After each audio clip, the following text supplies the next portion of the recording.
আসসালামু আলাইকুম। অনেকদিন পর আপনাদের জন্য একটা রেসিপির ভিডিও নিয়ে হাজির হয়ে গেলাম। তো আজকে বানাচ্ছি আমি ওটস কেক।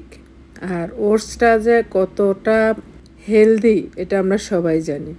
তো আজকে কেকটি বানানোর জন্য আমাকে প্রথমে 4টা ডিম নিতে হয়েছে। তো আমি সরি আসলে সেই ডিমগুলা যখন আমি বিটের মেশিন দিয়ে বিটার করেছিলাম তখন আমি আসলে ভিডিওটা করতে পারি নাই।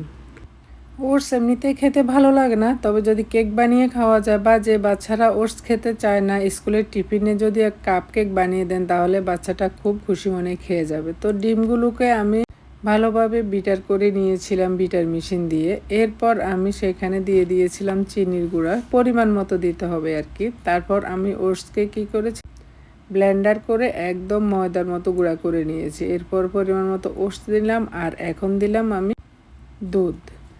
তো এরপর দিতে হবে চিনির গুঁড়া। তো আমরা সাধারণত যেরকম ডিম দিয়ে কেক বানাই ঠিক সেরকমই, হয়তো ময়দার জায়গায় আমরা শুধু ওটস পাউডারটা দিয়ে দিব আর কি।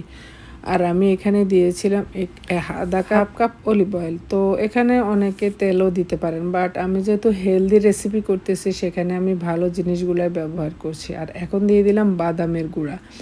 আমি যতটা চেষ্টা করি বাচ্চাদের জন্য হেলদি করে বানানোর জন্য, যেহেতু তাদেরকে আলাদা করে আমি বাদাম খাওয়াতে পারি না, তাই আমি কেকের মধ্যে বাদাম দিয়ে দিলাম। আর এখন দিয়ে দিচ্ছি পাউডার গুঁড়ো দুধ। এটা সবচাইতে বেশি মজা হয়, এই পাউডার গুঁড়ো দুধটা কেকটাকে অনেক বেশি ইয়ামি করে। আর বাচ্চারা যেহেতু খাবে সেহেতু যেভাবেই হেলদি এবং ইয়ামি হয় সেভাবেই করে বানিয়ে নিই আমি। তারপরে এই যে দেখছেন আমি কাপ কেকের মোল্ডে কাপ কেকের ডাইসে কেকের খামিরটাকে ঢেলে সুন্দর করে সাজিয়ে নিচ্ছি। আর এরপর আমি এটাকে ওভেনে দিয়ে দিব। তো আমি যেটা বলছিলাম, কেক আমরা সবাই পারি, খুব একটা কঠিন কাজ না। আর এখানে বাচ্চাকে আরও আকর্ষণীয় করার জন্য যেহেতু সে খায়, এখানে আমি চকলেট দিয়ে দিচ্ছি, কারণ আমার বাচ্চা চকলেট অনেক পছন্দ করে এবং অনেকের বাচ্চাই পছন্দ করবে।